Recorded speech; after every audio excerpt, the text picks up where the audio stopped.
ముస్లింల జనాభా విపరీతంగా పెరిగిపోతుంది.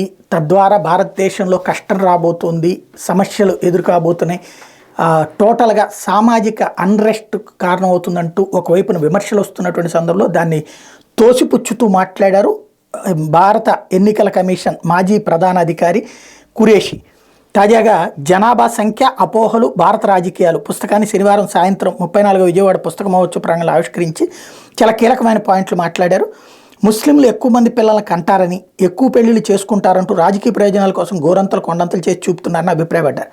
జనాభాలో మహిళల సంఖ్య పురుషుల కన్నా తక్కువగా ఉన్నప్పుడు ఒకరు ఎక్కువ మందిని పెళ్లి చేసుకోవడం సాధ్యమే కాదన్నారు.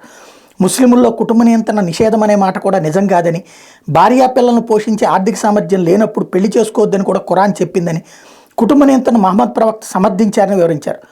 ఇరాన్, బంగ్లాదేశ్, మలేషియా లాంటి పూర్తి ముస్లిం దేశాల్లో కుటుంబ నియంత్రణ సమర్థంగా అమలవుతోందని ఉదహరించారు. కుటుంబ నియంత్రణ, జనాభా నియంత్రణ విషయంలో మతాల ప్రభావం కన్నా అక్షరాస్యత, ఆర్థిక స్థితి, స్థానిక సంస్కృతుల ప్రభావం ఎక్కువగా ఉంటుందని శాస్త్రీయ అధ్యయనంలో నిరూపితమైందని స్పష్టం చేశారు. మైనార్టీ సంక్షేమ శాఖ ప్రధాన కార్యదర్శి ఇంతియాజ్ అహ్మద్ మాట్లాడి, దేశంలో అన్ని సామాజిక వర్గాల కంటే ముస్లిం ఆర్థిక పరిస్థితి చాలా తక్కువగా ఉందని సచార్ కమిటీ తదితర అధికారిక అధ్యయనాలు వెల్లడైందన్నారు. చాలా కీలకమైనటువంటి పాయింట్స్ రైట్ చేశారు.